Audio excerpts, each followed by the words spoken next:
मेरो दिन कस्तो हुन्छ भनेर कहिले सोच्नु भएको छ?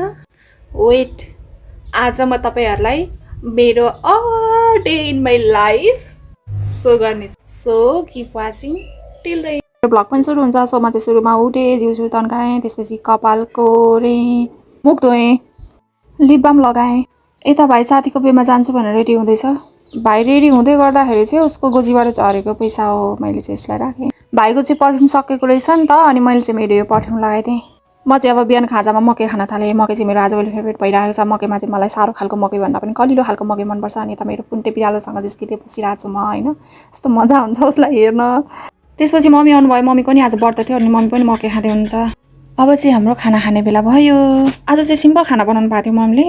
तरुलको तरकारी, अनि त्यसपछि आँप र गुन्द्रुकको अचार, अनि मोही थियो, दही थियो, घिउ थियो। मलाई पनि यति नै मनपर्छ, होइन। योभन्दा धेरै यताउता पनि त्यस्तो मन पर्दैन।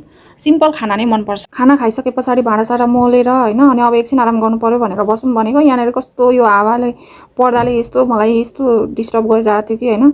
मलाई लास्ट इरिटेट बनाइरहेको थियो। एकछिन चाहिँ आराम गरौँ भनेर बसिरहेको थिएँ।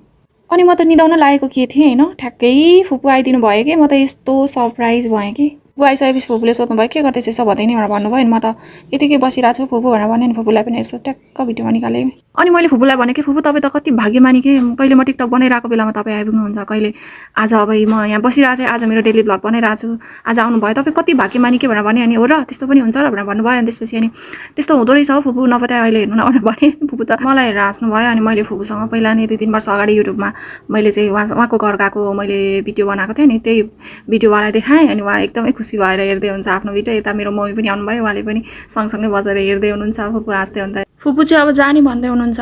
फुपू गइसकेपछि मलाई कस्तो अल्छी लाग्यो, होइन। अनि त्यसपछि म आफ्नो अनुहार हेरेर बसिरहेको छु यहाँ। बाहिर मौसम पनि यस्तो छ, होइन, कस्तो निन्द्रा लाग्ने मौसम छ कि नभन्दै मलाई कस्तो निन्द्रा पनि लाग्यो, होइन। त्यसपछि म एकछिन सुतेँ मेरो पुन्टुसँग।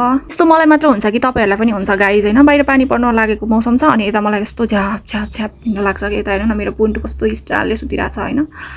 अनि त्यसपछि म यता यहाँ छु। खाजा खाने बेला भयो। खाजामा चाहिँ मोमो, फ्रुटी। दिउँसो मस्त सुतिराखेको थिएँ। अनि ड्याडले चाहिँ मलाई खाजा मोमो ल्याइदिनु भएछ कि। म लगभग त्यस्तै 1-1.5 घन्टा मात्रै सुतेँ होला, होइन। अनि ड्याडले मोमो ल्याइदिइसकेपछि म उठ्नुपर्ने भयो। भोक पनि लाग्ने बेला भइसकेको थियो। लगभग त्यस्तै 2-3 बजेको थियो होला दिउँसोको। अनि त्यसपछि ड्याडले चाहिँ मलाई यो मोमो ल्याइदिनु भएको रहेछ। मेरो एकदमै फेभरेट मोमो पनि हो।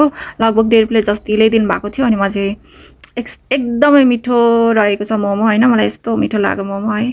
अब चाहिँ बेलुकाको 7 पनि भइसकेको छ। मेरो आजको दिन चाहिँ यसरी नै बित्यो गाइज। हजुरलाई कस्तो लाग्यो? अनि लास्टमा चाहिँ मैले मेरो हस्बेन्डसँग बोलेँ। बाई।